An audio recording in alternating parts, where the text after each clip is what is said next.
А?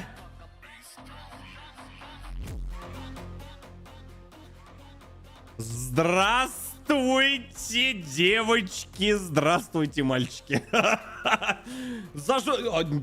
Поесть не дают после стрима. Зашел, а здесь уже все. А здесь уже это и все. Это как? Непонятно. Непонятно, но очень интересно. Ну как у вас? Ну нормально, нет? Ну в целом, в общих чертах, как у вас? Сегодня ваша любимая. Мои хорошие. Ой, не успел поток запустить, уже 3000 вас набежало. Сегодня вообще самые ваши любимые. Вот эти страшилки, ужастики. Сегодня вообще, на самом деле, у нас остров кукол в Мексике. Да, подождал, выждал момент. Как Димка все просил, немножечко выжидать, чтобы просмотры набирались. Выждал момент, и, как говорится, я килька. Да, я кильке, если быть точнее. Сегодня мы смотрим «Ночь на острове кукол в Мексике». Господи, дай бог нам всем здоровья и терпения сегодня досмотреть. Говорят, что там не очень страшно, но вы знаете, как говорится, да. Кстати, как вы думаете, какая самая популярная, вот слово сложное, популярная рубрика? Надо разработать рот. Да, как вы думаете, какая самая популярная рубрика на канале? О, правильно. Страшилки вы у меня любите. Страшилки любите, больше даже всяких хохотушек. Ну, давайте так скажу, я это учту. Учту, я вообще такой непредсказуемый. Я могу и сюрприз сделать, а могу и не сделать. Да, не знаю. Спасибо, ребят, огромное за авторский ролик. То, что вы так вот протопили. Мне сегодня было очень приятно. Я его особо ссылки нигде не кидал. Так, видосик снял. Да, сегодня выложил. Очень приятно. Да, там старались, снимали. Там даже бассейн есть на заднем плане. Да, короче, надеюсь, вам понравилось. Да, вот так вот. Хорошо. Значит, я предлагаю в долгую корзину не откладывать. Вы и так ждали. Спасибо, кстати, то, что ждались. Так, ввожу Дима. Вы как вводите? Дмитрий, я вожу не по-простому. Дима Масленников. Опа. И поехали. Кстати, у него вышло аж 2 ролика еще из Утопии Шоу. Надо его тоже, кстати, будет обязательно посмотреть. Ребят, я вам скажу по-простому. Спасибо огромное вам за лайки. Спасибо огромное за подписки. Кто подписывается на канал, ну, ждет очень много интересного. Давайте так. Кто с колокольчиком прожмет подписку, тот, конечно, узнает об этом в первую очередь. 600 или 700 уже тысяч просмотров набрал предыдущий ролик с Димоном. Ну, я думаю, что обязательно нужно. Всем приятного просмотра. Мы погружаемся, веселую музыку убираем, все, начинаем нагнетать, понимаете, нагнетать. Димона, на всю его команду хотим поблагодарить. И от лица канала я забуду, понимаешь? Забуду, я такой человек, да. Лайк сразу поставил, подписочка есть, колокольчик названивает, ссылочка внизу в описании на Димона. Передавайте ему от меня большой привет. 34, мать его, 1000 комментариев. Поехали. Сразу скажу, что все ссылочки, вот спрашиваете там, а где вот архив фильмов, аниме, там вот времечко убить, это все вот на бусте. 100 рублев, да, 100 рублев в месяц. Ну и телегу вы видите на ваших экранах, чтобы не пропускать все самые интересные, самые крутые ролики. Поехали. Остров кукол, я про него вообще-то знал. Кстати.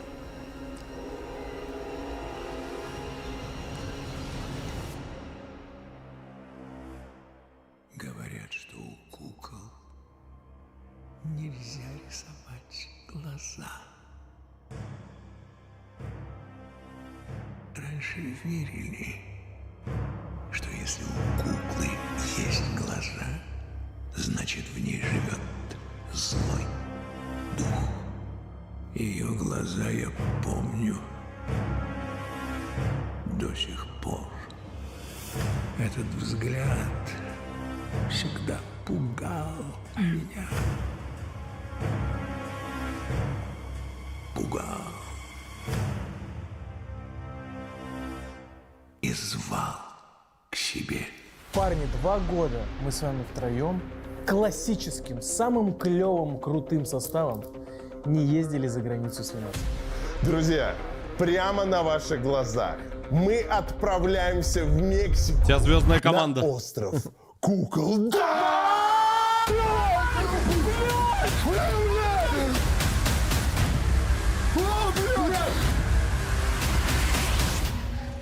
Добро пожаловать на остров кукол. Так, ну я сразу от себя хочу сказать. Куклы. Ну, они бывают разные. Бывают, вот, кстати, довольно криповые. Помнится, у меня где-то в детстве где-то что-то было. Какая-то небольшая кукла, ну, блин, она как живая была. Не знаю, я всегда ее боялся. В деревне старая. Ну, потом я ее больше, правда, не видел, слава богу. Ну, как-то так. Так, поехали. У тебя есть кукла, нет?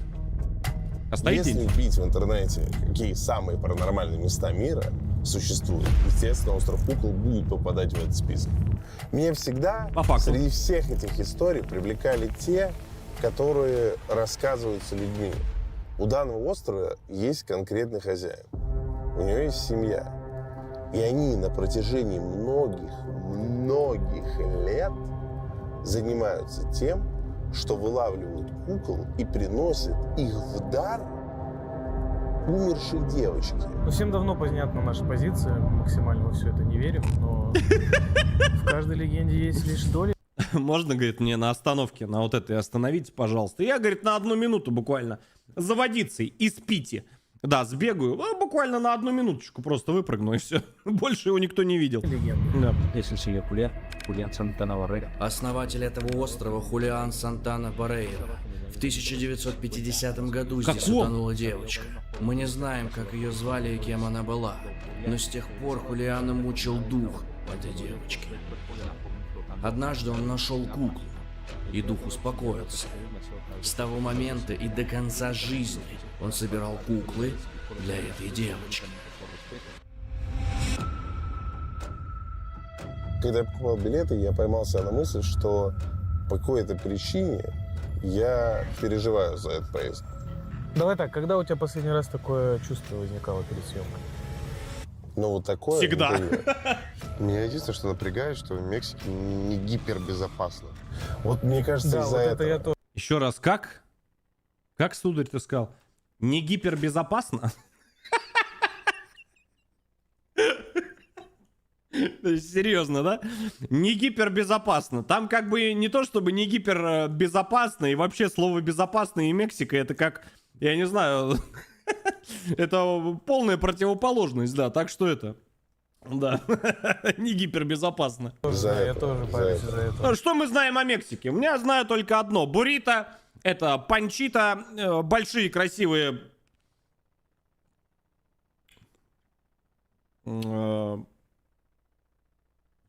Не могу подобрать другого слова, ну, кроме вот этого, да. И вот это. Педро, и енотик крутится. Не знаю почему, почему-то подумал про Мексику. Да. Слушай, ну в Мексике, как мне, по-моему, если мне не изменяет память, по статистике самое большое количество убийств группировками происходит. А так безопасно.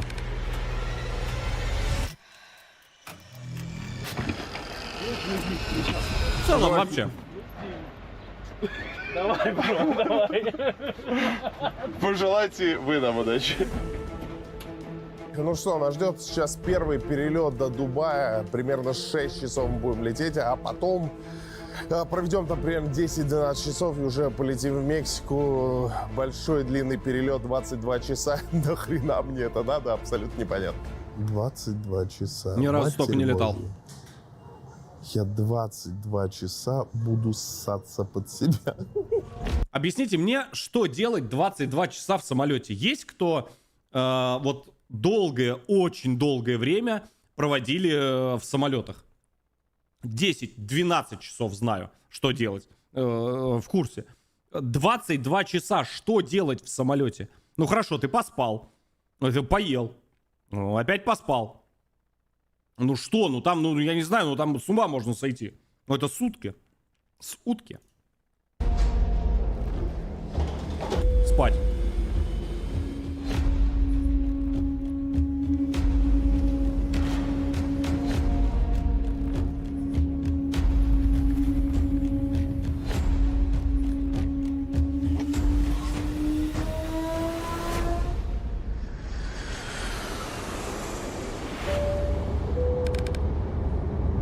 Дубай.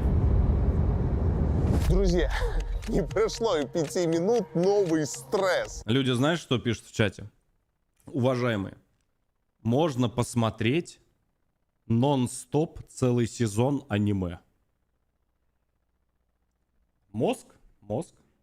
Произошел. Мы подошли к стойке регистрации, получать Соглашусь. наши билеты. Нас попросили дать электронные визы в распечатанном виде. А нахер они электронные, если их надо печатать? Сейчас я стоял, общался с барышней, которая здесь пускала людей, вот именно на самолет конкретно. Угу. Значит, давичи. Сейчас пожалуюсь. Могу. Может быть, кто-то предпримет меры. В Химках меня представляешь? Ночью. Что ты делал ночью в Химках? Неважно. Встречались со следователем. Возвращаюсь я, значит, в город Зеленоград. И меня вот этот вот. Я говорю, продает, что ли, что-то? А, нет. Смотрю, остановили. Он мне, представляешь, знаешь, что говорит? А у вас ПТС. Или СТС, ПТС, неважно. ПТС, по-моему. Есть, нет, я говорю, электронный. Он говорит, покажите. Я говорю, ну смотри, там примерно выглядит так, там 3 файла. Он говорит, вы обязаны с собой возить электронный ПТС. ТНТ. Я говорю, а где логика? Я говорю, а как он? Он же электронный. Он говорит, нет. Я говорю, ну он электронный. Он говорит, нет. Вы должны. Я говорю, ну в чем суть-то? Я сейчас с ума сойду. Он говорит, нет, покажи мне.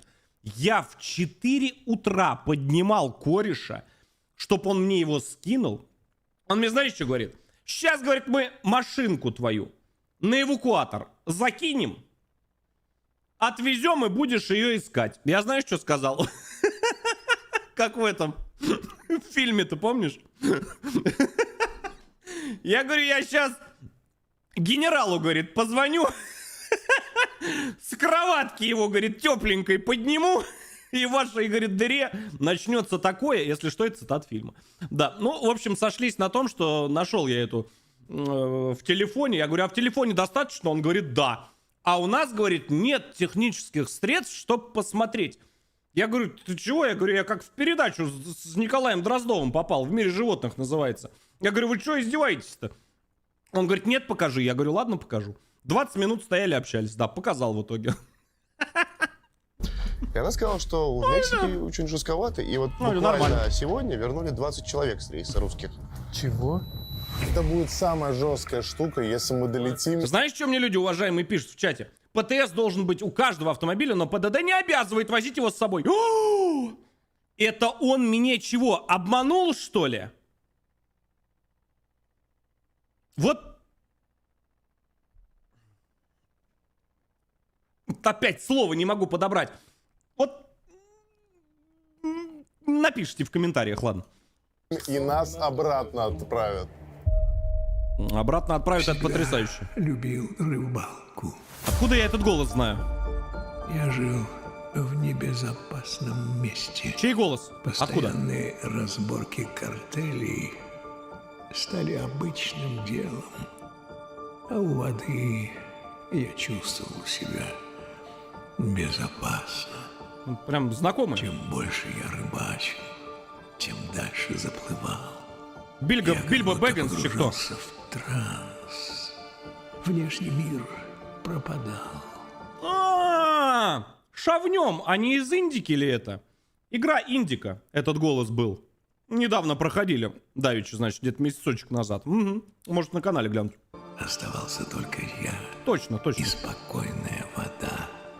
И однажды я услышал голос. Как будто прямо из воды. Крик, пробирающий меня насквозь. Так началась моя история.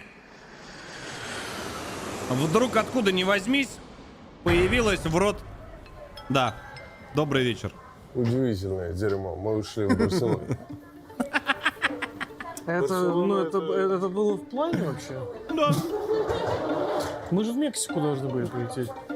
Трансформер его. Я ничему не удивлюсь. А я устал так, как будто мы только что с перевала вернулись.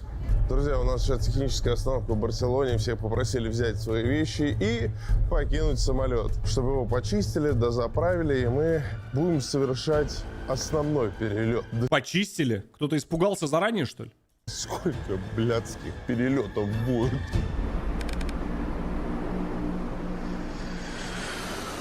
О, дает. Фиксики. Роберто!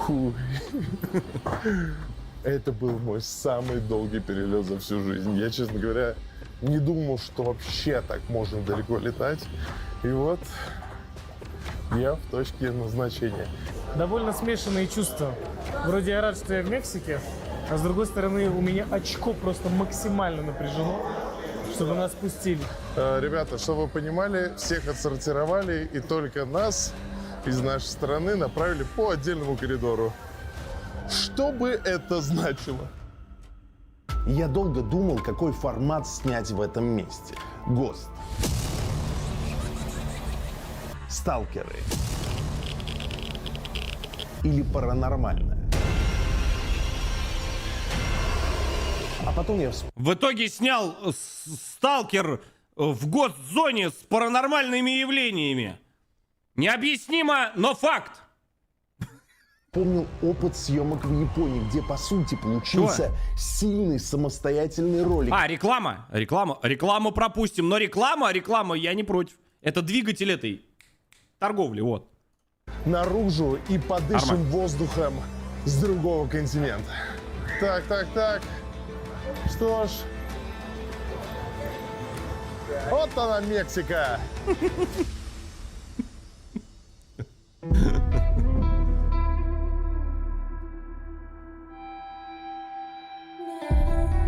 Что мне вообще не внушает доверия. Ты был в Мексике, нет? Сразу видно, что мы приехали в не очень богатую страну, потому что вот так, если посмотреть, все, блин, я сейчас преуменьшу, все поюзанное. Нет, ну давайте объективно, но треки у них очень крутые. Музыка делает вещи, да? Мексика статистически считается не самой опасной страной. Есть более опасные страны, такие как Перу, Венесуэла. Но Африка.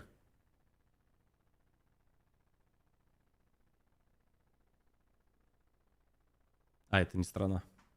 с точки зрения организованной преступности Мексика входит в 4 опаснейших стран мира. Ощущение терра кальенте переводится как горячая земля, но не в смысле климата, а в смысле преступности. То есть люди действительно вооружены, действительно орудуют в одной зоне примерно 3 наркокартеля, которые занимаются... Сразу хочу сказать, что Роцк, да, он против вот этих, всех потом стоят эти звездочеты. Осуждаем максимально, не пододобряем. Хищением людей, вымогательством денег, наркотрафиком. Поэтому в Мексике надо всегда несколько раз думать, прежде чем куда-то отправляться, и знать определенные правила. Мы находимся в центре Мехико, сейчас заселяемся в отель.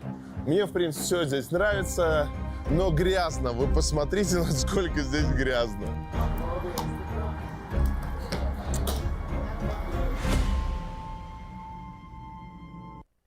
В отель зашел, табуреточку поставил, значит, да, палочку привязал, к крючочку такому, ну, палочку, все поняли, крючочку привязал, значит, и на дверную ручечку повесил, и лег спать. Зато спокойно, зато все хорошо, да. И главное, на дверь с той стороны повесил вот это вот, не беспокоить, да. Угу. Потому что, знаете, как мы в Беларуси же недавно были, я эту кнопочку нажал, не беспокоить, красное, все горит, все классно. Знаете, от чего я с утра проснулся? Знаете, от чего? А вам, говорит, уборка номера нужна? Вот ты меня спросишь, а как меня это спросили? Хочешь, тебе скажу? Правильно, когда в комнату она зашла и передо мной стоит с этим ведром. Она говорит, а вам уборка нужна? А я лежу. Я человек такой, который любит, так скажем, чтобы все проветривалось. Я говорю, Мать, ты, я говорю, с той стороны красная горит. Она говорит, там вы нажали и зеленую, и красную. Я говорю, давай посмотрим, сходим. Выхожу, точно. И зеленые, и красные. Потому что красненькая еле-еле горит, а зеленая на всю. Я говорю, вот как так? Я говорю, нет, не нужна, спасибо. Я говорю, у меня и так здесь все убрано. Чистенько. Да. Нужна, конечно. Всегда мечтал. А что? А кто не так спит? Я начал смотреть по сторонам. Я рыбачил здесь раньше, но ни разу не видел здесь людей. Откуда и зачем я увидел из утреннего тумана в мою сторону выплыла Русалка. Тело. птицы, как будто затихли в этот момент. Только ветер усилился. Это была девочка. Это я так тоже такую могу историю на самом деле рассказать. Значит, иду я домой. Туман, ничего не предвещает беды после стрима. Захожу за угол дома, подхожу практически к подъезду, а из подъезда, из темноты вышло тело. Ну тоже страшно, ну согласись. У меня бы тоже получилось. Синее, да. Выходной день же, ну что ты начинаешь? Так, все, тихо. Давайте посерьезнее, серьезный ролик. Я помню ее глаза. Красивые, зеленые глаза.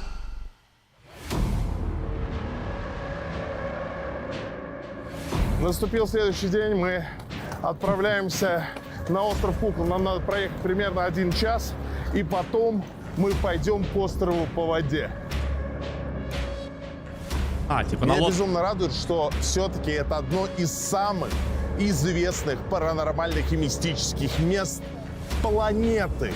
Вдумайтесь, во всем мире это одно из самых известных мест с привидениями. И мы туда отправляемся на ваши глаза. Из популярных, я бы даже добавил, из таких форшенных, известных мест, да, то есть, которые прям вот форсят, про которые говорят, это 100%, ну, наверное, в топ, даже не 5, наверное, в топ-3 входит точно из популярных мест, это 100%, прям 200. Че, Гриш? Радуешься, что не останешься там? Это я сейчас так ржу. Наступит ночь, и начнется полное очко. Бля, сука! Ты что нахуй был, бля?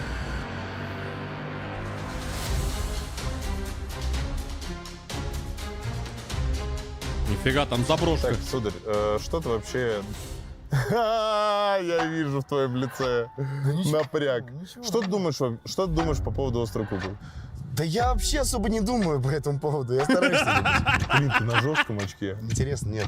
Да, Нет. да. В общем, раскрою вам тайну. Сударь про это место говорил, наверное, лет 5. Это правда, но я вкинул просто ради рофла.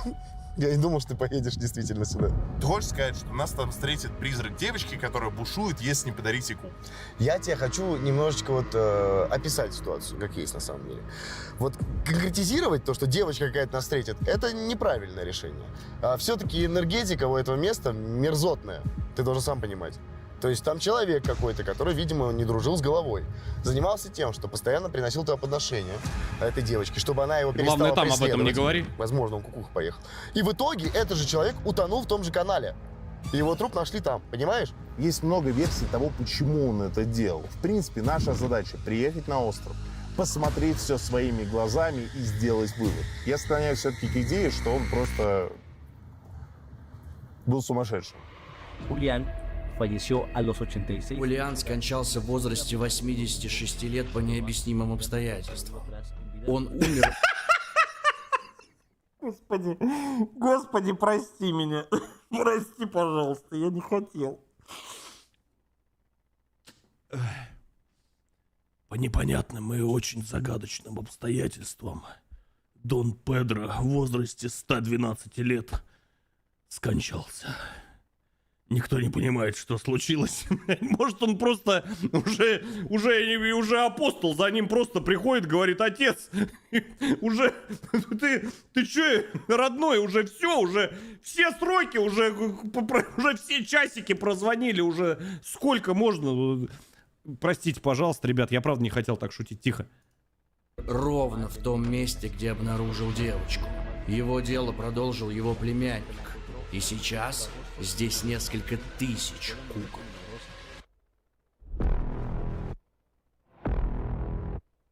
Ну, я вот думаю, где бы нам машину поставить, потому что Чтобы ее не украли.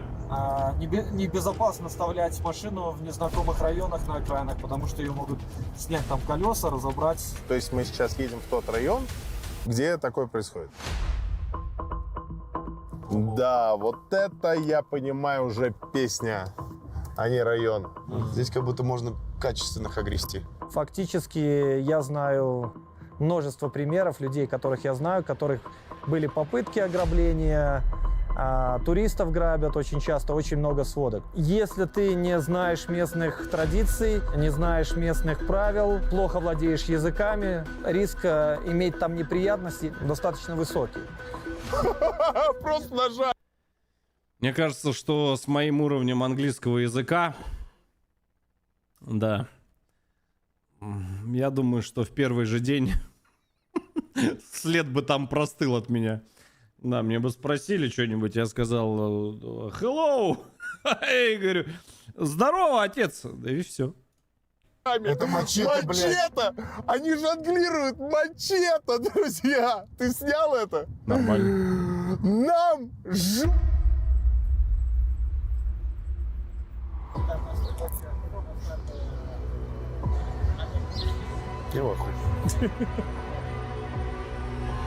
Опа, друзья, я не знаю, как это аккуратно снимать, но я буду снимать. Алло? Ола. Муниципальная полиция, она достаточно криминализована. Она пытается любыми способами добыть деньги. Я видел своими глазами, как полицейские... Не надо, ничего не говори, просто промолчи. Ничего вообще, просто вот... Ну ты же стример, ты же взрослый человек, тебе 37 лет уже в этом году, и уже не за горами. Просто ничего не говори и все.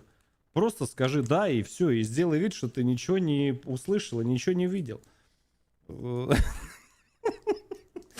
Я очень просто хотел сказать, что хорошо, что вот, да, у нас не так, но...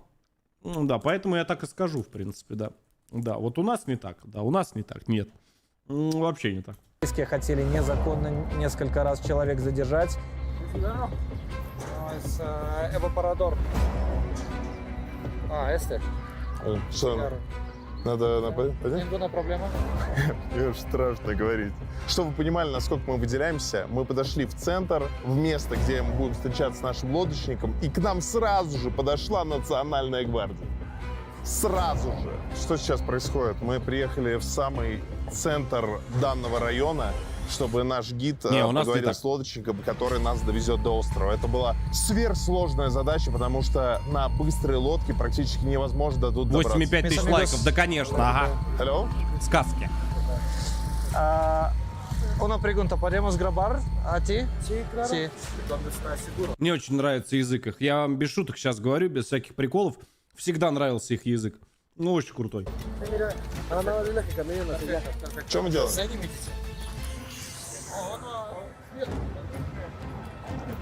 А как мы за ним будем следовать, если он... Что, серьезно? Не думаю, что он быстро поедет.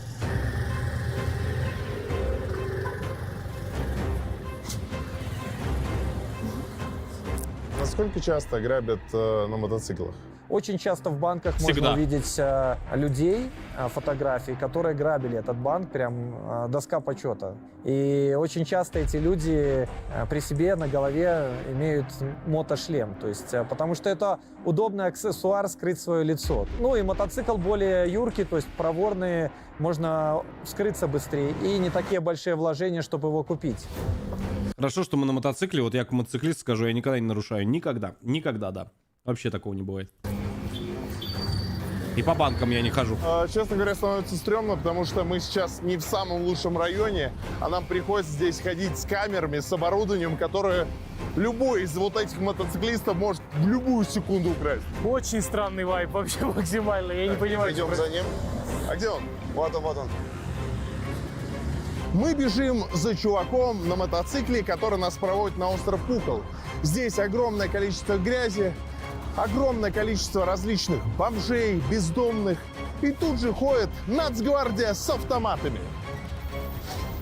Гриша, один не оставайся, пожалуйста. Друзья, а вы заметили, что вот мы перемещаемся, а нацгвардия за нами ходит? А не переживай, что у нас могут быть проблемы. Смотри, просто они ходят за нами. Вот так я сейчас аккуратно встану. Они просто... тут все... Нет, здесь ребята не угадали. На самом деле здесь все очень просто. Просто сотрудники нацгвардии этой страны зашли на некий оранжевый сайт. Да, вот партнеры у нас есть, да, вот там разные какие-то непонятные, я не знаю. До сих пор понять не могу, кто. И, короче, забрали фрибет и такие говорят, вот как ты думаешь, говорит, через 5 или через 25 минут их усандолят? Давай, говорит, попробуем. Да, молодцы, поставили, пока вроде не знаю. Сейчас посмотрим, кто выиграет. Да, ссылочки там, как всегда, в первом комментарии где-то там.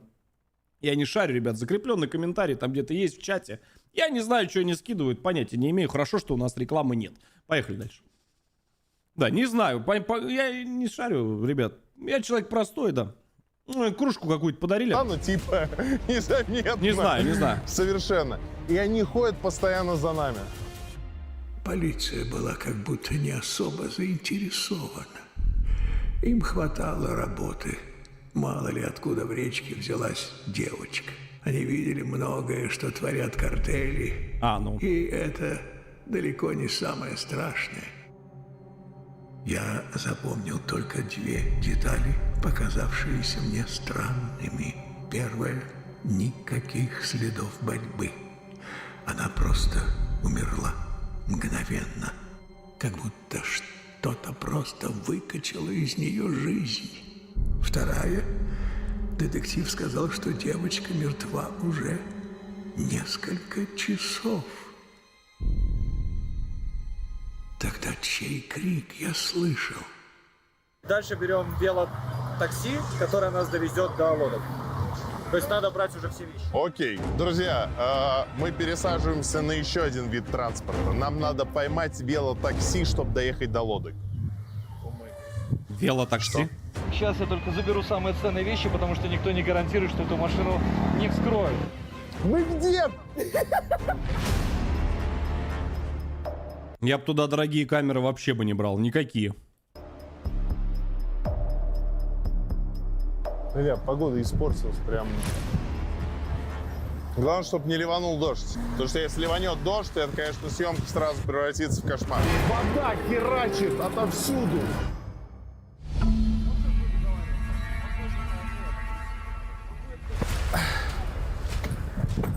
Транспорт мечты, друзья. Ой, блядь, Даник! Я в ахуях! Пока, Даник! Пока, Дим, надеюсь, мы увидимся! Без знания языка, без интернета. Мы сейчас едем по криминальному району Мехико с дорогущим оборудованием. На этом. Что происходит, сударь, вообще я в ахуе. Я думал, мы сейчас сядем в лодочку, блядь, и уедем. Ой, блядь! Это что, токийский дрифт? Не успеваю даже записывать свои мысли от того, что происходит. Нет, мозги встряхиваются. Знаете, с одной стороны, конечно, немного дискомфортно, потому что в незнакомом месте, не зная традиции, кажется, что все против тебя. Надежный план, Уолтер, блядь, как швейцарские, говорит, часы, молодец. Зови еще. Но с другой стороны, если посмотреть на этих людей, то чувствуется в них какая-то, знаете, свобода. Тут люди кайфуют. Кто-то остается без головы, конечно, но в основном кайфуют. Но они не парятся. Да, то есть они не переходишь никому дорогу и живешь спокойно. Они не думают о проблемах, они не думают о заработке, они просто живут свою жизнь. И самое главное, непонятно, кто счастливее. Люди, у которых есть многое, либо люди, у которых есть только необходимое, но они улыбаются. Мне здесь нравится. Глубоко. Слушай, ну пока мы едем по маршруту, на котором мы смело могли передвигаться на машине. Да. Я даже вижу машину. Так. Вот, кстати, мы сейчас заехали в еще хуже райончик. Скажи, пожалуйста, а почему мы не могли до сюда на машине доехать? Ну, видимо, такие правила местные. Всем нужно заработать деньжат. В Мексике так все устроено. что Заскамили. Везде надо оставить по чуть-чуть. Все заработали, все счастливы.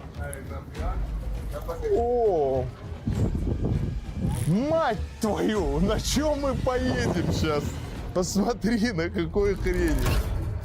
Просто с улицы, ты понял? Просто, то есть ты идешь, раз, просто дорога вниз, и все, и ты уже поплыл.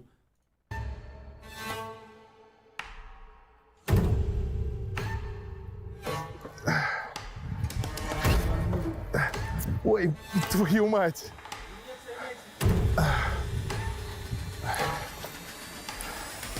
Мне кажется, уничтожение, а не контент. Друзья, поставьте лайк, напишите комментарий, подпишитесь на канал. Ты поставил? Нет. Везде подписки есть. Все уже названивает, все прозванивает. Да, не забывайте, ребята, не забывайте пальцы вверх ставить. И вот в телеграм-канал переходите. Ежедневные стримы, чтобы видеть, да? Да, там и по игрушкам, там и мама в 15, там папа в 16, да, что хочете. Этот. Плейлистов на канале миллион, да, миллион. И того, что мы для вас проходим. Это пиздец. Это пиздец, куда мы плывем? А куда мы собрались просто?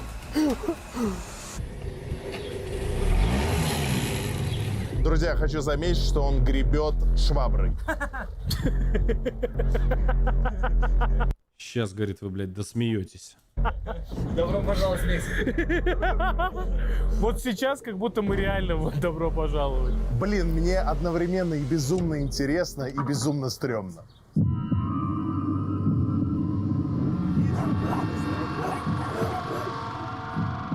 Ля. Цапля. Ну, красиво, конечно, очень красиво.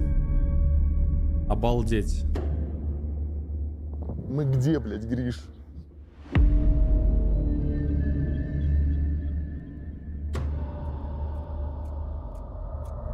Красиво.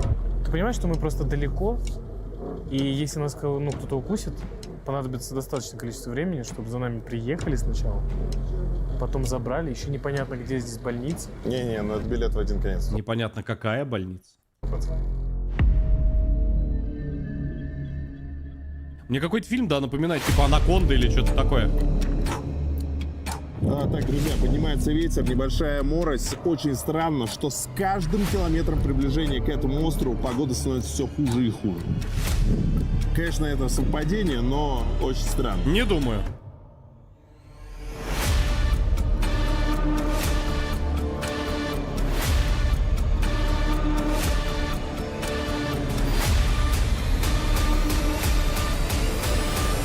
Так, стоп, а мы приехали, что ли?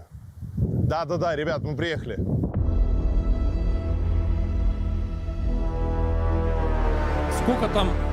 Сколько там сказали кукол?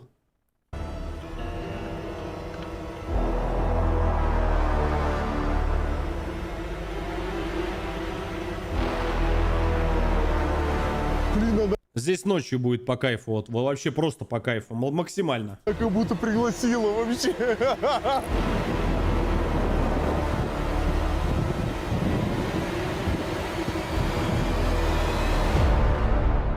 Мне надо вернуться туда. Она зовет меня. В эту ночь я впервые услышал голос. Я все никак не мог понять, что он говорит. Но как будто бы знал, что мне нужно обратно. На то место, где я нашел ее. Ну что, друзья, добро пожаловать на остров Кукол.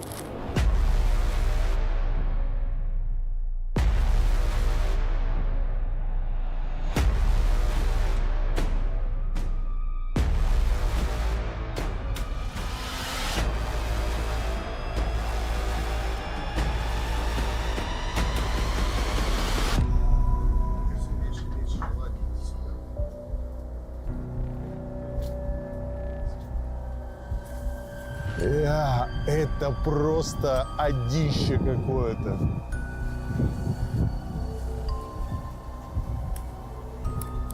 Здесь будет очень... Но это ночью это все. Это разрыв вообще всего, чего только можно. Ночью это будет очень страшно. Серьезно. Даже вот взрослому человеку, который ни во что не верит, ну такое. Очень стрёмно ночью, пацаны.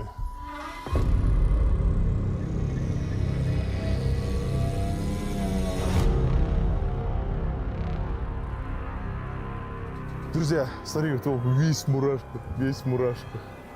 Друзья, погода полный отстой, ветер поднимается, гроза. Мне кажется, что мы будем вообще изолированы на этом острове на ночь.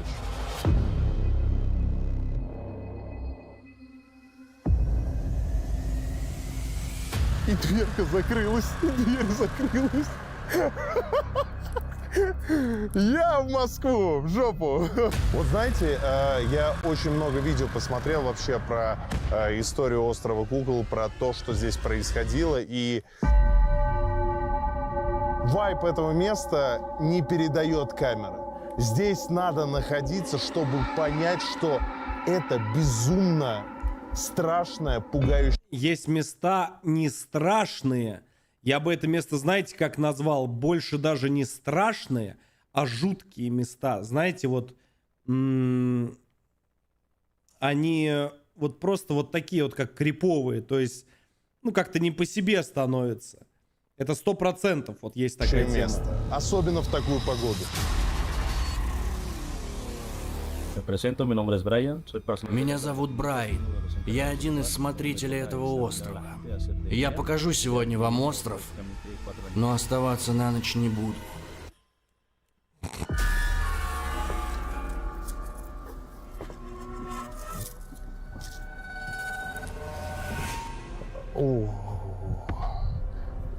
Я так понимаю, что вот это основная локация здесь.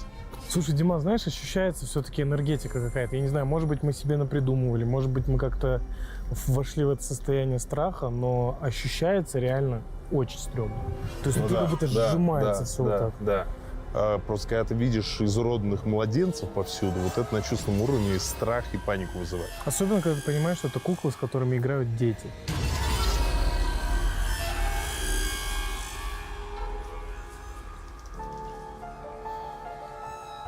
Ёб твою мать.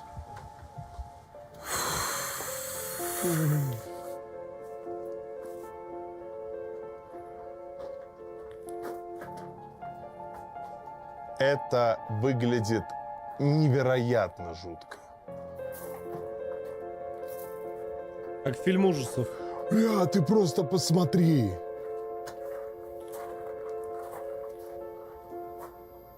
Да, ночью мы, конечно, здесь обостремся максимально.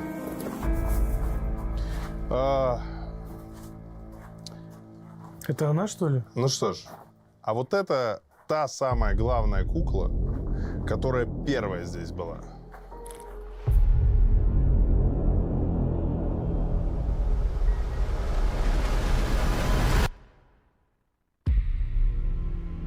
Чем ближе я подплывал к тому месту, тем громче становился голос. Я вышел на берег, направился ровно к тому месту и вдруг увидел кукла. Это она звала меня. Старинная кукла с красивыми зелеными глазами. Чтобы вы понимали, вот здесь висит портрет того самого смотрителя, который начал собирать тех самых кукол. И я напомню вам, что он здесь как раз и погиб. По непонятным причинам. Он был найден утонувшим в канале этого места. Не, ну объективно причин может быть сколько угодно.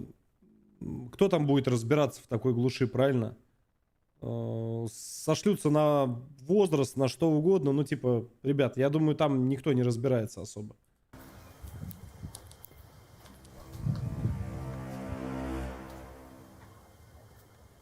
А это могила его. Смотрите. Да, это могила смотрителя. 28 октября 1914 он родился, в 2001 умер, офигеть. 23 года назад. 87 лет. Руди, спасибо. Да, в возрасте 86 лет у него произошел инфаркт. В том же месте, где он нашел девочку. Это могила человека, который и занимался сбором кукол. Он отлавливал их в каналах, приносил и вешал на деревья, создавая вот такой вот визуальный ад. Почему? Это главное. Но это явно не здоровая психика. У человека была это, по моим догадкам, ну, понятно, то, что, ну, это типа... Вопрос, который перед нами сегодня стоит. Что, отправляем ребят?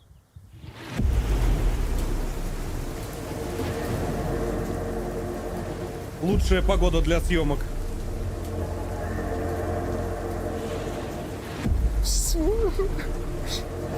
Гриша! Гриша! Прощайте, Саш! Саш! Ладно, пойдемте.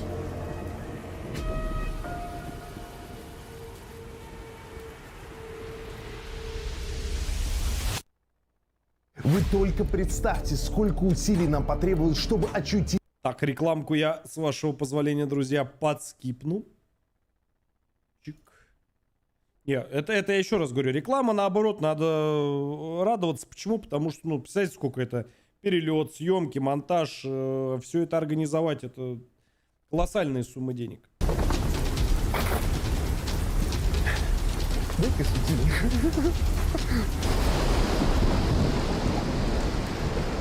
Ебать!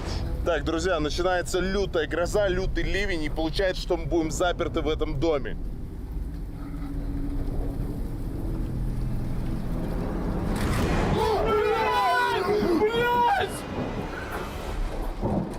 Ёб твою мать!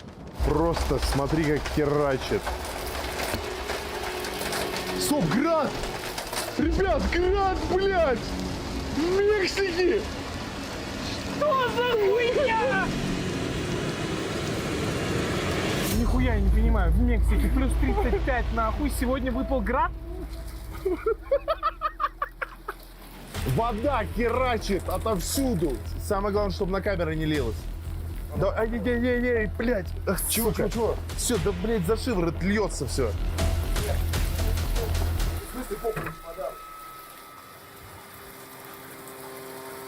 Стоп! Стоп, а эта штука светилась? Свечка? Нет! Вот это! Какая? Блять, она не светилась, нихуя! Она не светилась, блядь! Вырубилась! Да, блядь! Подожди, у меня пару вопросов к этому типу, блин. Чего было?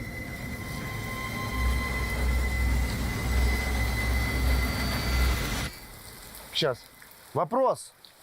Что загорелось, блядь? Загорелось, блядь! Но на нее, судя по всему, льется вода. Может быть, где-то что-то коротит, замыкает или еще что-то. Руди, спасибо. Что это нахуй?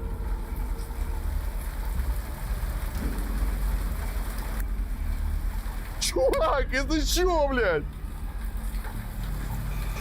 Погасло, блядь! Она покажи, блядь! Ты не снимал?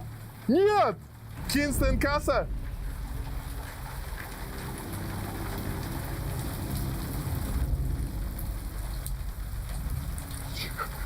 Как только мы начали ее снимать, она ничего не делает.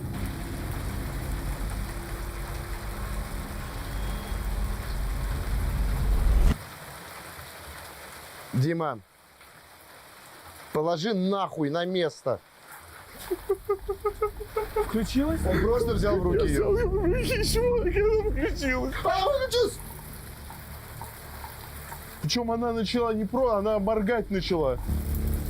Коротит просто.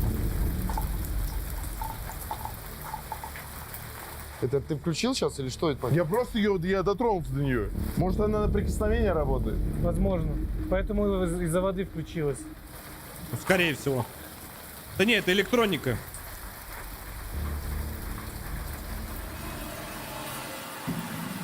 Фу, блядь.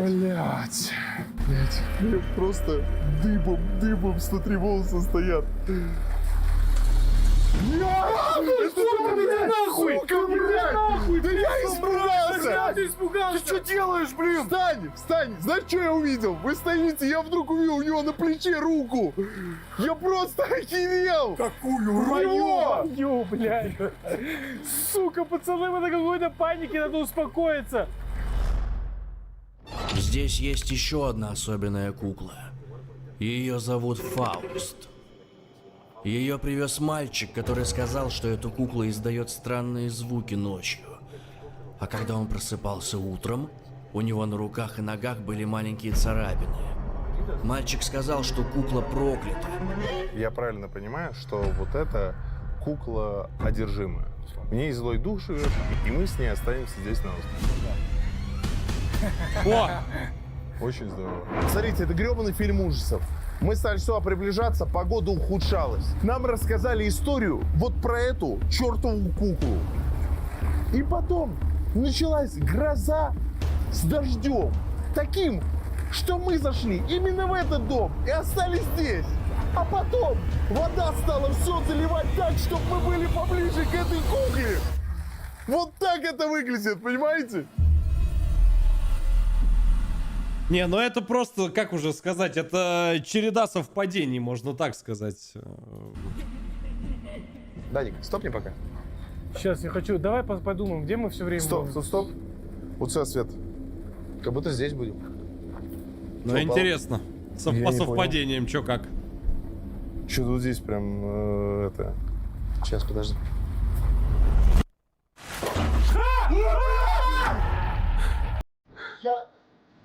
Блядь, да что за хуйня?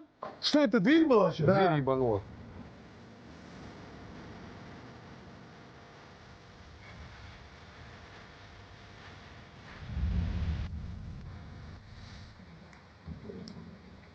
Ветра нет. Мелкий. У нас дверь была закрыта, но как она могла хлопнуть так? Погоди, а дверь же реально была прикрыта. Мы ее прикрыли и ушли.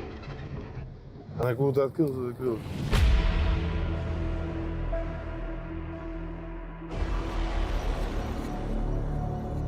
Ну, ветер.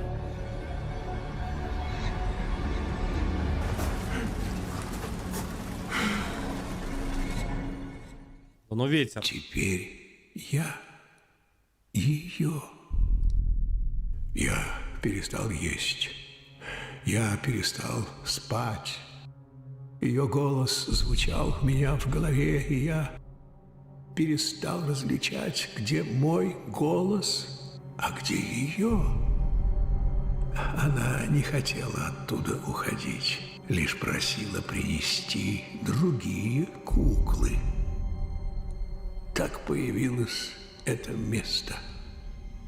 Это проклятое место. Шиза. Друзья, Стойте, крики слышали?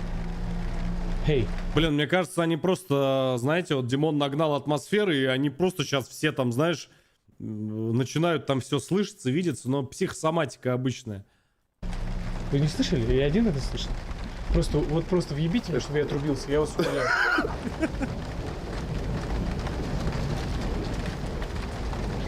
Опять. с той стороны. А мне показалось, вот там. А там видно, вот где речка, лодки нет? Нет, нету ничего. Ну, отсюда плохо видно еще, я тебе скажу так. Но лодки никакой не вижу. Бля, у меня спина очень заболела. Не, я не хочу так смотреть. Ты задел ее? Дай. Ты задел куклу? Сейчас? Да. Я просто сел. Даник, ты ее задел сейчас. Сзади, нахуй меня, двинулась кукла. Да. Что за звук еще был? Тихо. Вот это, знаете, который вот... Да! Стой. Сзади, нахуй меня, двинулась кукла. Да. Что за звук еще был? Кукла. Да. Кукла? Да. Сзади. Давай поиграем. Я знаю игру. Я, говорит, тоже знаю одну игру. Нахуй меня двинулась кукла? Спасибо, Руди. Кукла? Да. Сейчас для тех, кто смотрит, я это никак не объясню. Ну, типа, это на звуки природы точно не спишешь. Не, это не звук, это точно не звук природы. Это чисто вот звук шкатулки один раз. Цинь, вот такой был. Сзади, нахуй меня, двинулась кукла? Да. Что за звук еще был? Братан, ну нет, там не один звук был, там несколько, Не, там несколько один нот был. сыграло. Не, несколько нот, Дима. Точно несколько нот. Просто у меня такое чувство, что мы в западне, знаешь. Камера пишет. Давай поиграем. Камера пишет. Камера пишет. А нам реально что-то надо еще снимать, да? Так, мы сейчас немножко успокоились, но чувствуется эмоциональное истощение, потому что за час произошло столько, сколько за целый Госбастер, мне кажется, не происходит. Звук как будто не марионетка, а типа шкатулки, поняли? Ну, какой-то как вот шкатулка, или как это правильно называется? Помните, открываешь, и там какая-нибудь фигурочка стоит, там вот эти вот балерины какая-нибудь танцует. Как правильно вот этот штука это называется? Марионетка, наверное, я не знаю, как правильно. Дождь заканчивается, но стало безумно холодно, поэтому нам пришлось надеть кофты. И сейчас мы будем приступать к следующим этапам. Хотя, как будто они нахер не нужны, если честно.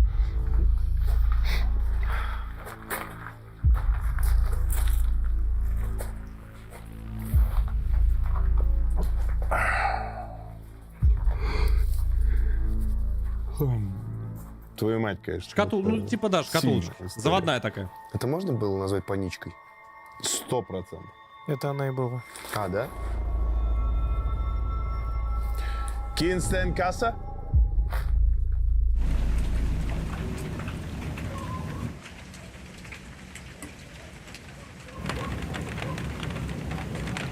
Ну, я слышу, Как собака лает, нет? что только лают собаки. В принципе, все, что с нами произошло, мне кажется, можно объяснить, кроме шкатулки.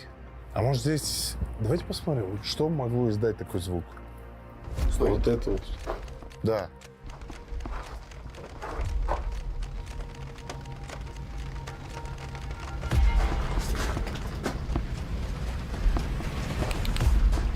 Блин.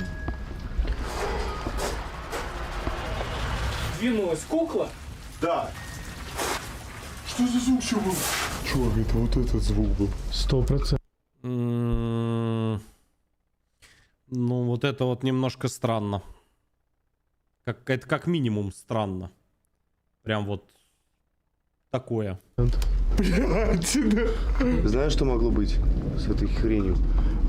Я не понимаю, сколько вас на стриме, вы чат мне сломали на ютубе. Я смотрю сейчас на левый экран. У меня, короче, чат просто ошибку выдал. Ребят, вы здесь? Екельке? Это что у нас тут, мистика на стриме, чешо? Спасибо за лайкос. Руди, спасибо тебе тоже. Гром долбанул. Вибрация Нормально, пошла. вы здесь? Такая сильная, ты что, прикалываешь? Сколько? 10 тысяч? Такого быть не может, вы что, с ума сошли? Подождите. Такого быть... А, не, нормально. Я испугался, у меня, прикинь, везде все погасло, один Димоновский ролик играет. Это мистика. Да, надо поднажать лайками, чтобы мистика такая случалась. Не случалась, точнее. Ну это как... ты сейчас вот так по нему зарядил, ты что? Подождите, мы здесь стояли. Да, и сзади. Я вам так скажу от себя. Я любитель же, вы знаете, всего вот этого. Скажу от себя одно, то что вещи, вот, допустим, на кладбище, да, неуместно может быть сказано, но все-таки вещи, вот говорят, с кладбища нельзя никогда брать. Никакие, вообще никакие.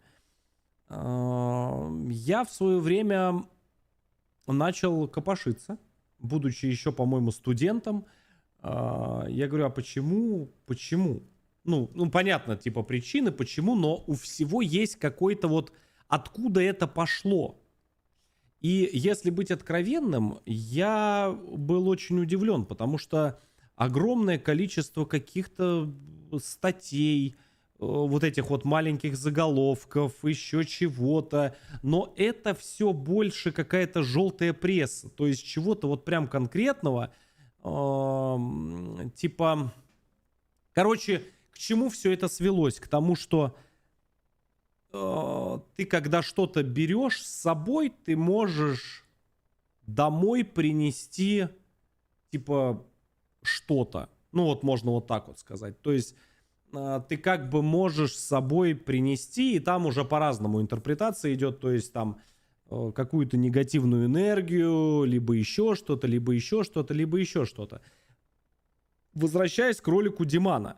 Ну, чисто теоретически, наверное, я бы тоже бы не особо бы стал что-то вообще трогать, что-то тем более оттуда забирать или приносить. Ну, типа, да, типа плохую энергию.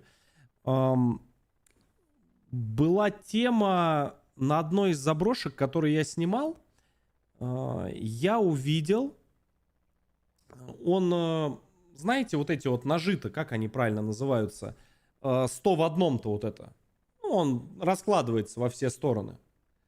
Там нож, открывашка, ложка, вилка, еще какая-то хрень. В идеальном состоянии. Просто вот он лежит. Он просто лежит, он полностью весь сложен. Как-то он мультипульти, как он, мультитул или вот что-то типа такого. Во, вот чат умный у меня, да. Я, знаете, как получилось? Я увидел, я прошел, как бы, и вот на обратном пути я такой иду, говорю, взять или не взять? То есть, ну, как бы, мне понятно, да, то есть, ну, типа, мне это не особо нужно. Я сразу в голове думаю, ну, наверное, кто-нибудь тоже шарился по заброшке, у кого-нибудь из кармана выпало, из рюкзака, из кармана, забыли, еще что-то. Но почему-то брать не стал. То есть вы представляете, насколько глубоко вот в подсознании с самой вот юности сидит вот эта тема, то, что вот из всяких вот таких мест, хотя это и не кладбище, лучше ничего не брать. Вот, и вот, хотя взрослый человек, и особо ни во что, как бы в это и не верю во все. Но факт остается фактом. Представляешь, я не стал это брать просто потому, что вот, да? То есть, насколько это глубоко заседает в голову. То есть, лучше, ну, типа, пройти мимо. Вот. Забрали или нет, ну, это уже дело каждого, но вот все-таки, да, глубоко сидит. Напишите в комментах, когда стрим закончится, встали вы бы брать, ну, что-то ценное, давайте так скажу, вот, допустим, в пределах там, да, вот такой вот вещи или нет. Интересно. Очень интересно. Это правда очень интересно. Прям вот... Даже если бы косарь лежал, я бы, наверное, подумал, все же брать или не брать. Да, ютубчик, кстати, что-то у нас прям болеет. Болеет, понимаешь? Я бы тоже не стал брать. Угу. Я бы не стал брать Очкова. Но вот видишь, все. А вот почему вы так пишете? Вот очень интересно, а почему вы бы не стали брать? Но ведь это ничье, вы же ничто не крадете. Это ведь обычная заброшка и не более того. Почему бы вы не стали ничего, вот почему бы вы не стали брать с собой?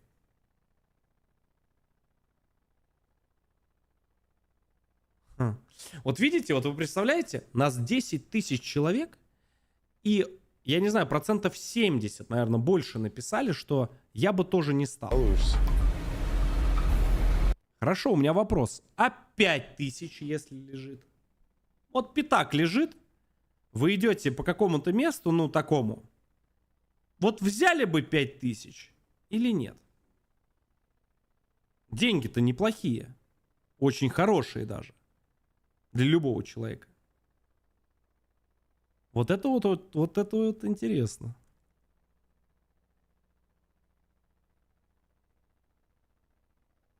Вот видите, уже большинство говорит да. Интересно. Вот видите, вот этот вот переломный момент. Все-таки косарь бы я не взял, но пятак уже, да, как бы колется. Тут бы я задумался. Вот видите? насколько вот это вот такая тоненькая такая грань, вот это вот гномья душа, да, вот, не бери, нет, надо взять, это пятак. Нет, не бери, мало ли что, мало ли какая хрень, может быть кто-нибудь там наколдовал. Да нет, это пятак, бери, родной. И молодцы. Так, ладно, поехали. Ну это как, ты сейчас вот так по нему зарядил, ты чё? Жек, помню, привет. Подождите, мы здесь стояли. Да, и сзади был звук, точно. Где-то вот мне казалось, вообще там. Так мы его даже не трогали. Он сухой, по нему дождь не бил, значит. Нет, меня прям раздирает. Хорошо. Я, извините, но мне правда интересно вот это вот мнение людское. Причем вы разные, разного возраста, с разных стран, городов. Хорошо. Про заброшку сказали. А вот 10 тысяч вы возвращаетесь, ну там, понятно, да, с кладбища. И на территории кладбища, давайте так скажу, вот вы видите, вот в проходе вот валяется. Ну, 2 по 5 тысяч. Ну, на доллары, условно, там, ну, $100 валяется. Но на кладбище.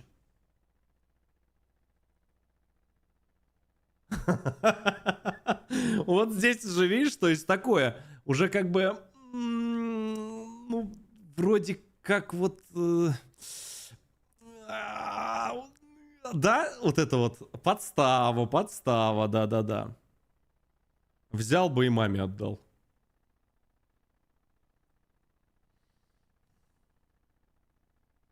А сам с кладбища никогда бы ничего не взял. Это по таким моим убеждениям я бы не взял. Вот так вот вам скажу. Давайте я вам даже больше скажу. Я об этом нигде никогда не говорил. Это такой небольшой инсайт. В одной из заброшек, точнее, ну, съемках по заброшкам, на самом деле это была не заброшка, это был лес. Я взял одну вещь, но я об этом потом очень сильно пожалел. И в конце концов я эту вещь потом очень долго искал дома, я ее выкинул, и как бы я спать стал нормально. Давайте вот так вот скажу. Это было не когда мы шли по этим, не в Покровке, а второй. Пушкинский, по-моему, район или Дмитровский район, помните? Это вот когда через кладбище я шел и в сторону леса. Нет. Ну, я не на самом кладбище взял, а как бы в лесу. Но потом, как выяснилось, это очень старое, древнее, еще, получается, староверов кладбище. Как бы, да, вот в этом лесу. Но я об этом узнал уже спустя там 1,5, наверное, месяца. Вы мне когда скинули все это, и мы с вами на стриме это посмотрели, и у меня чуть глаз не задергался. Причем я не понимал, в чем дело. Да. Поэтому как-то так. Как-нибудь я вам расскажу про это. Ладно, не буду жути нагонять. Все, это уже было, и слава богу, что это ушло. Все, поехали дальше. Гром настолько сильный, что он пошевелил крышу. Такое чувство, что она... Вот такой был. Но трогать я бы нигде ничего не стал. Двинулась кукла? Да. Самовнушение. Я эту вещь, давайте так скажу, взял, положил в рюкзак и забыл про нее. Потом день, 2, 3, 5 с перерывами там через день я стал очень плохо спать. Очень плохо спать. Прям вообще просто вот ужасно. И когда я начал все это анализировать, это уже прошло недели 2,5, 3. И потом, когда вы кинули эту статью, я очень долго эту вещь искал, и потом назад ее туда вернул. Скорее всего, это подсознание, скорее всего, самовнушение. Но тогда у этой истории есть один очень интересный момент.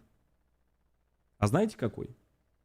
А откуда я мог знать, что это к этой вещи имеет отношение? И то есть на следующий день все резко стало нормально. Понимаете? Интересно, да? Вот такая вот история из жизни, можно сказать. Очень важный аспект. Я до нее дотрагиваюсь, она сразу играет. Мы трое стояли здесь. Я стоял спиной к ним. И она начала играть. Значит, что-то на нее воздействовало, и она сразу начала играть. Кинстен касса?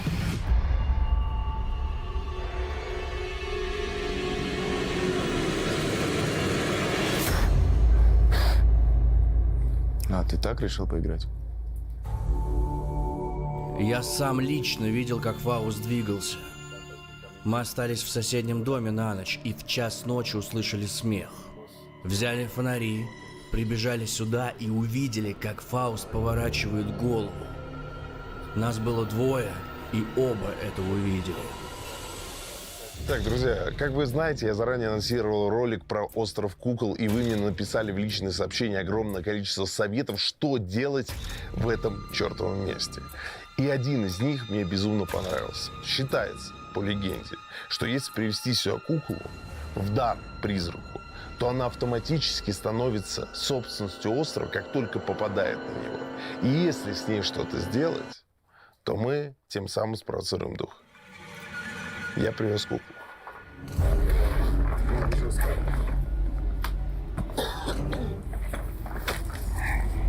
Блядь, ты чего? А там сзади голос ничего. Сразу седой такой. Блядь. Так, как я скажу?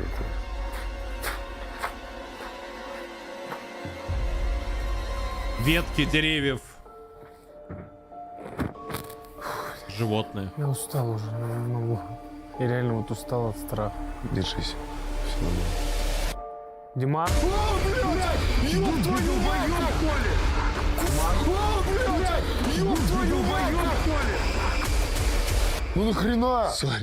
Сори, там, в общем, вот так вот балки стояли, и одна упала.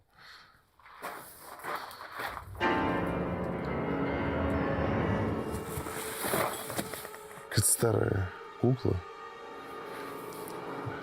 Я предлагаю ее сжечь. Потом в сводках известный блогер Дмитрий Масленников со своей командой сжег остров кукол. Люди с утра возвращаются, прикинь, на байдарке. Смотрят. Огонь черный идет.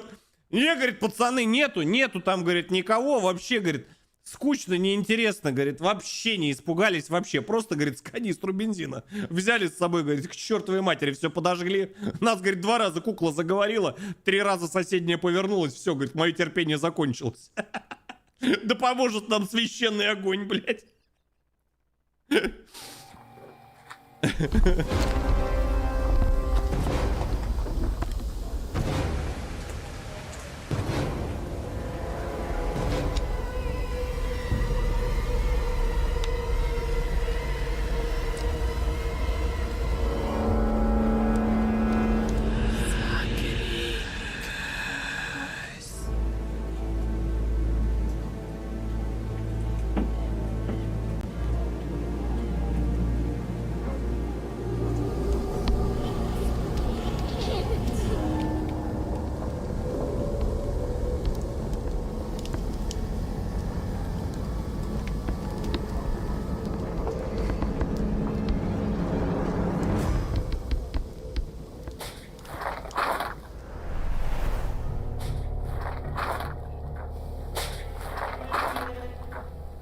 А где пацаны?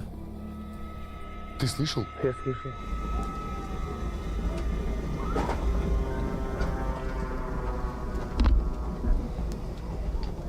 Пусть костром спокойно. Вот сейчас ты слышал? Слышал? Ты видел движение? Где? Вот здесь движение. Бля, чуваки, это пиздец. Я прям видел вот так вот шла тень. Ты сжег куклу? Руди, спасибо за 5. Звуки оттуда. И титры. Я должен задать этот вопрос, Даник. Что сделать, чтобы встретить паранормальное здесь? Самый верный способ — это поставить зеркало, зажечь свечи вокруг него и облить зеркало алкоголем. В отражении вы увидите духов. Может, пиво у него забрать? Забери, нам алкоголь нужен. А, для обряда? Да.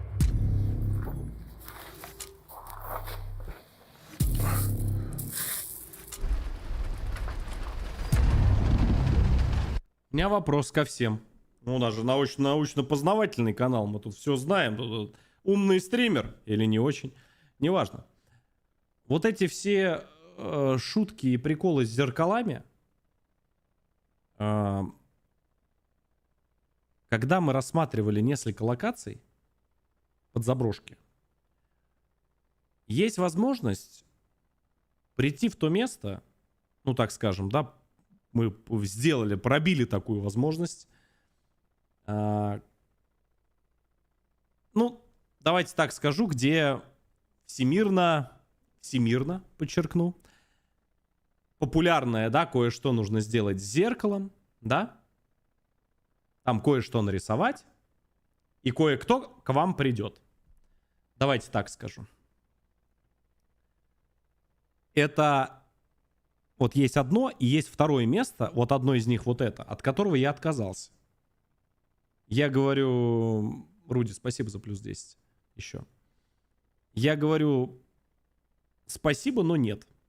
А знаете почему? Ну да, ну конечно все поняли, про что я говорю. А знаете почему? Вы мне скажите, раз мы все умные, да, здесь, вы мне скажите, а почему раньше, да, по-моему, и сейчас, когда уходит человек из жизни, накрывают зеркала? Ну мы же все не суеверные. Ну мы же все, мы все скептики. А зачем зеркала-то накрываем? А? Ну, многие 100% это замечали. Там у бабушек, у дедушек там и так далее. То есть, ну мы же все скептики.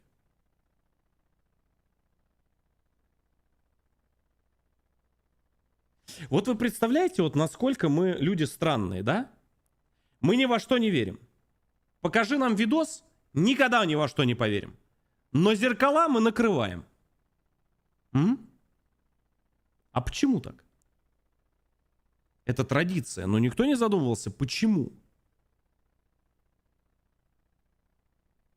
Вот, видите? То есть как бы уже на автомате, да? Не, ну все зато, все мы нет, мы не суеверные. Но на всякий случай, да, закрою. Поэтому с зеркальцем я бы вот особо не шутил. Такое себе. Опасно. Вот с зеркальцем.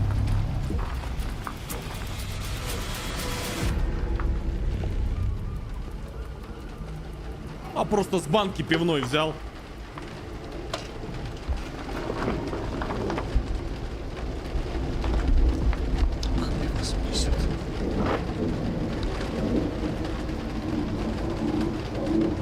Kingston касса?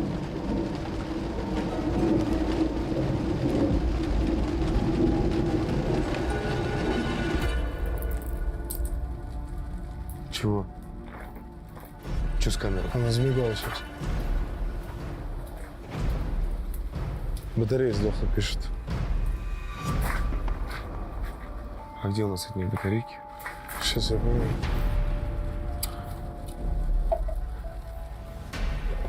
Стас, Аки. Сейчас они доплеваются.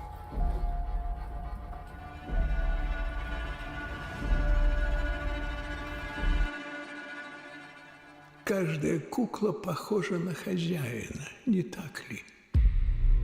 Потому что каждая кукла хранит частичку души хозяина, и ей нужны были эти души.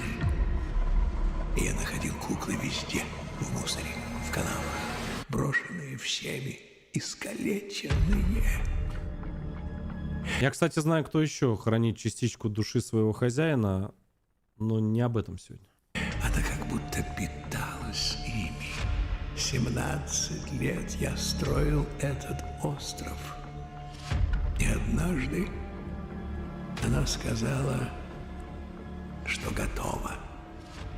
Готова к тому, чтобы я ее освободил. От тебя? Ты с ума сошел, что ли? На монтажере. Очень много легенд тут связано со звуками, а именно... Мне здесь кое-чего не хватает в этом ролике. Я думаю, со мной бы очень многие. Второй ролик Димона по ГОСТу, в котором мне очень кое-чего не хватает.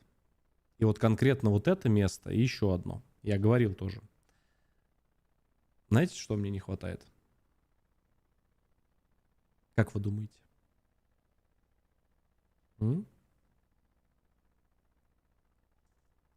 Сразу ответ. Правильно, Виктория. Вы теперь представляете, если бы Димона здесь оставили одного? Не втроем, не вдвоем, а именно один человек остался. Вот просто на ночь вот здесь. Но это все, это конец. Это, ну, прям... Ну, это тебе поговорить не с кем, поделиться не с кем. Представляете просто вот атмосферу? Один человек. Было бы не то чтобы атмосфернее, было бы очень страшно и стрёмно, я вам он так сказал. С смехом и криками детей. Поэтому я предлагаю сейчас использовать Но оставаться одному, конечно, небезопасно, поэтому я его как бы понимаю. звуковые рекордеры с максимальной чувствительностью к звуку и наушники.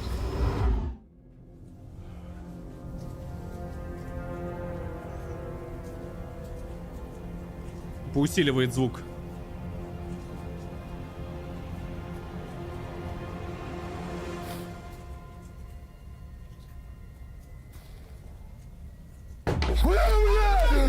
Сука! Сука! Но они больше испугались от того, что у них увеличен звук там до нельзя. Такое ощущение, что на крышу кто-то что-то кинул, нет?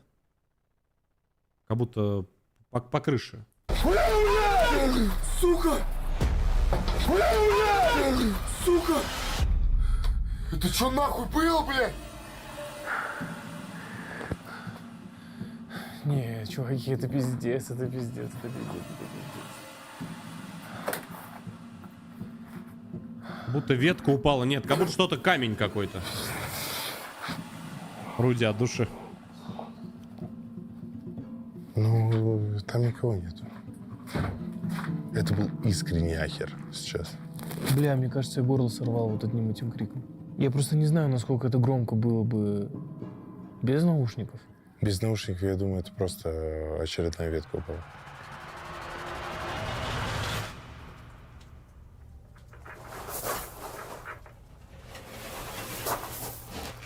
Как будто рация.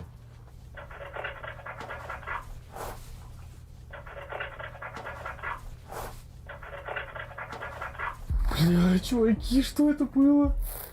Откуда этот звук? Не, подожди, это только в наушниках был? И у тебя, у меня и у него. Значит, он был здесь. Вообще звучало как радиопомехи какие-то.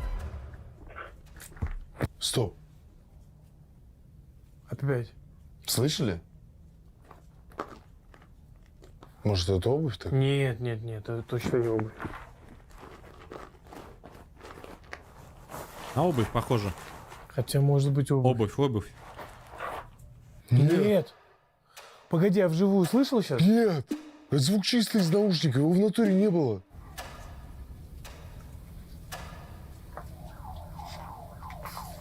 Вы слышите? Кинстейн касса?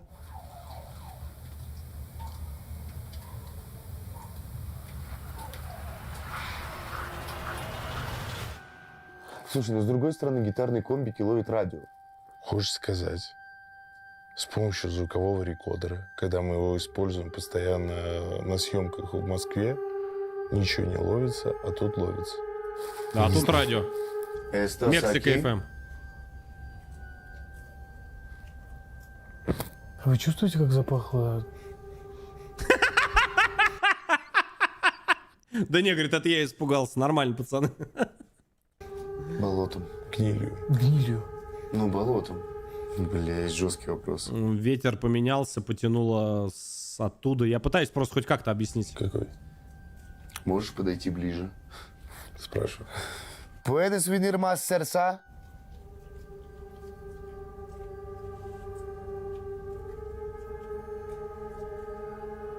Терпкого как запустил.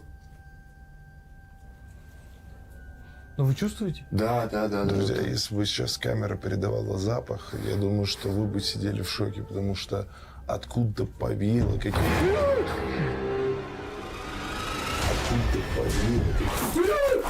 Откуда повеяло какие-то...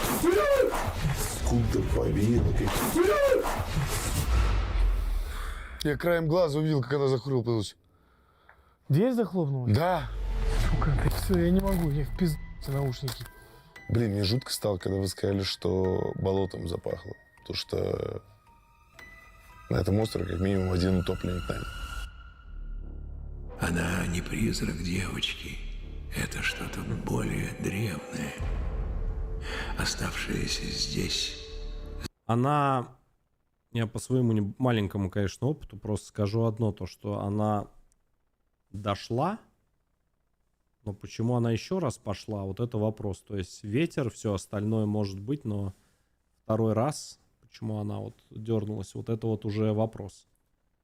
Странно. Не особо я понял вот С это. древних племен. И теперь она хотела, чтобы я ее освободил. Был только один способ это сделать. Дать чью-то душу. Даник говорит, у меня дело к тебе. Так, друзья, на этом острове есть еще несколько локаций, которые необходимо посмотреть. Это, во-первых, комната с танцующей куклой, а во-вторых, это то самое место, где погиб первый смотритель острова и где была найдена та самая девушка, которая стала призраком этого места. У Даника была недавно операция на спину, ему тяжело, видимо, продуло перенапряжение, и он, к сожалению, не сможет с нами пойти и нести нашу систему, а будет один на один находиться с куклой.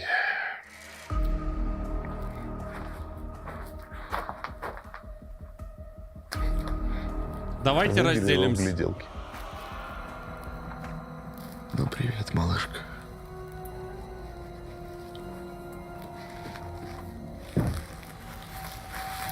В принципе, локация максимально простая и очень однообразная. Чего-то сверхнового мы здесь не увидим. Все-таки, мне кажется, стоит посетить те места, Руди, лайк за о которых профессию. ходят легенды. Спасибо, родной. Так, друзья. Дом танцующей куклы.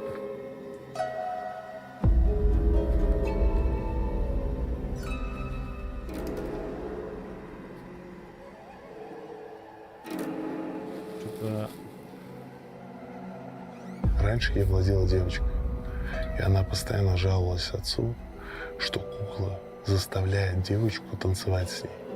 Отец ей не верил, но в какой-то момент якобы увидел это. И после этого он привез данную куклу на этот остров.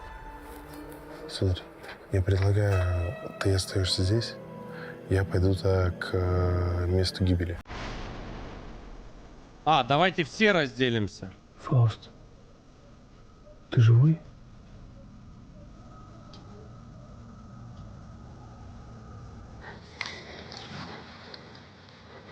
А,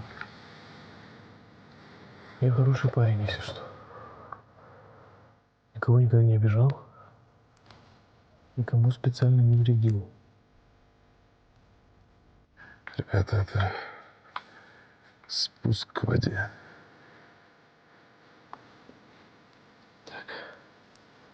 Камера пишет.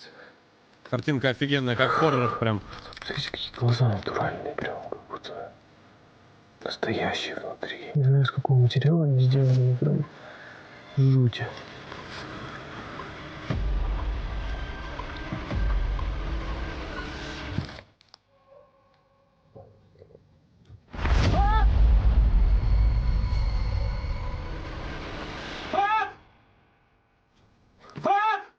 Че это упало? Пацаны, это вы? Сука. Ты еще там живой?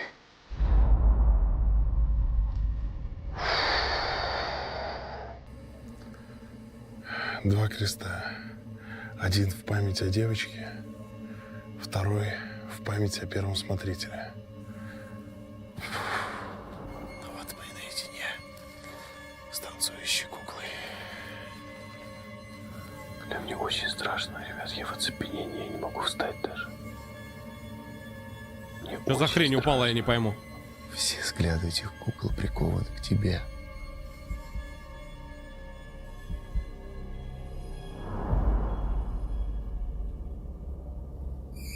Блять. Мотылюк ссаный. На самом деле еще ужасно пугает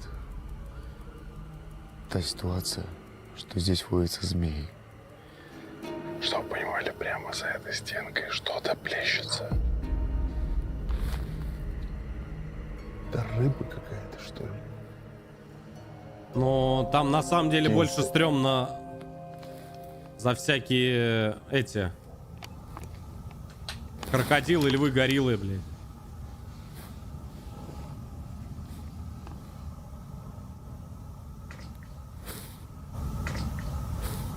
Ребят, ну это что угодно может быть. Ночь. Как будто что-то ныряет.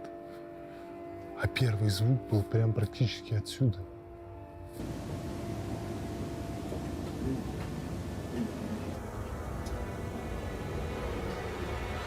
Что за звуки, блядь? Почему страшно? Почему мне страшно сейчас? Ай, блядь. Я же не верю во все это. Я же, ну правда, искренне не верю. Но почему мне страшно? Так, отключу-ка я свет.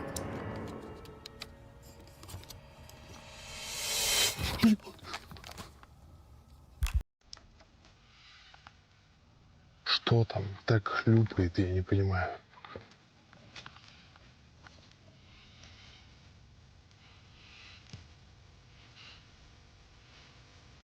Ну, хлюпай.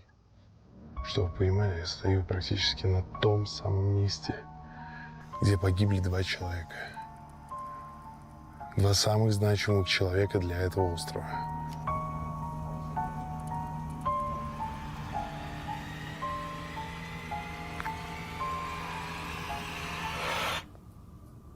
Блять.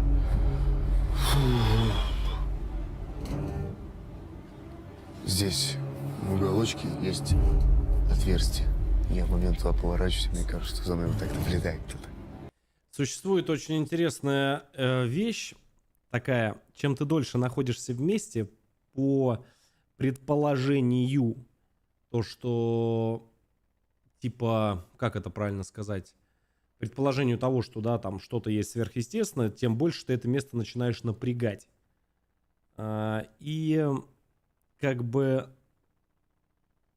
ну, плюс еще и твое воображение, плюс становится страшно, ты начинаешь слышать звуки, в общем-то, это обычная как накрутка, короче, да.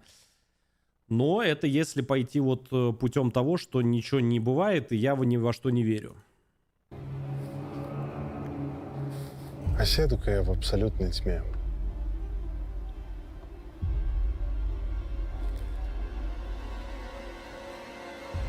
Фауст. У меня, честно говоря, ничего не происходит. Там какая-то рыба и лягушки орут, квакают, постоянно хлюпанье какое-то происходит. И все, больше ничего. Я испугался мотылька, посидел.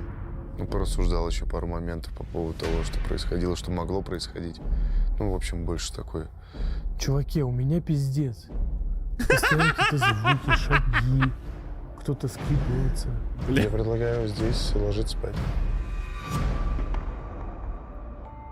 Я не осуждаю людей, которые верят в любые паранормальные истории, но лично я, как человек науки, больше склоняюсь это к, как городская легенда. Городская легенда, которая привлекает туристов, людей в эти места. Но скажу с другой стороны, что можно нагнать страху на этом острове достаточно много. Парни, а мы точно хотим прямо здесь ночевать? Да, точно хотим.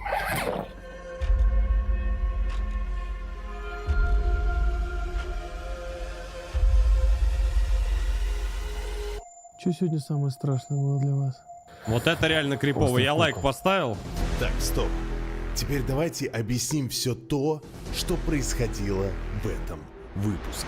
Не, воображение, да. В течение этой ночи основную проблему создавала именно погода, которая неожиданно для нас разбушевалась, как только мы прибыли на остров. Давай бегом, уж поливает сильно. Ливень, град и настоящий шторм превратили эту ночь в кошмар. Постоянные звуки падения на крышу поломанных ветром веток деревьев, хлопающие двери, падающий мусор создавали ощущение наличия чего-то необъяснимого, хотя это всего лишь непогода. Все, ребят, просто у нас все залито. Поэтому идем дальше. Как вы заметили, рядом с основной куклой острова есть небольшой алтарь для подношений. Остров посещает огромное количество туристов, которые приводят с собой различные подарки духу острова. Поэтому пугающая светящаяся игрушка, у которой еще не сели батарейки, это нормально. Может, она на прикосновение работает? Как мы поняли, она включается от механического воздействия на нее, и если присмотреться к кадрам, на нее падала струя воды с крыши, от чего она и загоралась. Ну это понятно. Дыбом 103 волоса стоят. Идем дальше. Если в 20 веке это был малонаселенный район, то в настоящее время недалеко от острова Кукол находится поселение. Поэтому мы порой слышали непонятные звуки, похожие на человеческие крики, лай собак, полицейскую сирену. Вы слышите? Реально странная история произошла со звуком, похожим на радиопомехи в наушниках. Ну да, вот это очень странно. Откуда этот звук? Если вначале это можно было объяснить звуком гравия под нашими ногами, то потом звук начал повторяться даже когда мы не двигались. Это только из наушников. Сударь выдвинул свое предположение, но оно меня мало устраивает. Слушай, но с другой стороны, гитарные комбики ловят радио. А вот что действительно заставляет мурашки бежать по коже, так это звук шарманки. Прямо как в фильмах ужасов. Ну да, шарманку пока не заведешь. В метре от злосчастной куклы и никак на нее не воздействуем. Мы даже не были в курсе, что у нее есть подобный механизм, но неожиданно шарманка запускается на несколько секунд и замолкает, как будто что-то воздействовало на нее у нас за спиной. Сзади, нахуй меня, двинулась кукла? Да. Да. Что за звук еще был? Единственное объяснение — это перепад температуры, который мог воздействовать на пружину механизма. Во что? Не верю в это. Вот в перепад температуры я уже не верю. Это ну такое, это прям, я не знаю, как должно все совпасть из разряда фантастики. Честно говоря, трудно поверить. А больше всего пугает тот момент, что это повторилось. Но уже когда мы спали.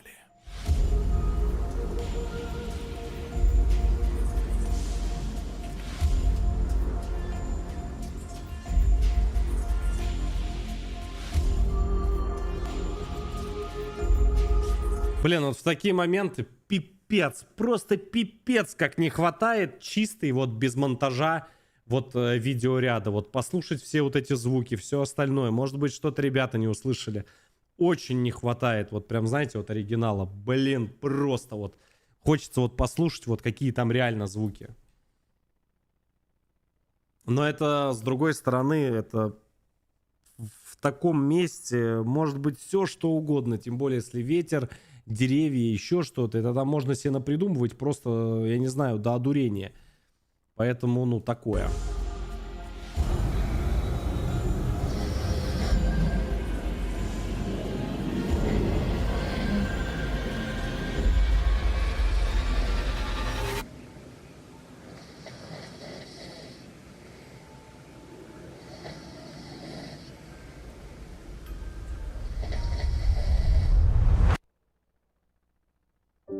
Удобного от этого места. И я так скажу, остров Кукол меня поразил. Я отправился на рыбалку, как в тот день. Я освободил ее. Душа девочки может отправиться дальше. Красиво. А я буду здесь. Я буду ждать следующего хозяина. Хозяина старинной куклы с красивыми карими глазами. Кстати, мы кое-что забрали с этого острова. А что именно, вы узнаете в одном из следующих страшных роликов. Совсем скоро.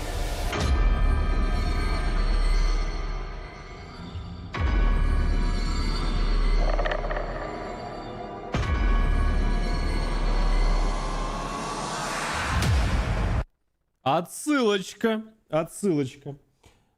Ну, тут прям... вот я говорю, вот не надо ничего никогда забирать. А он взял, пошел, забрал.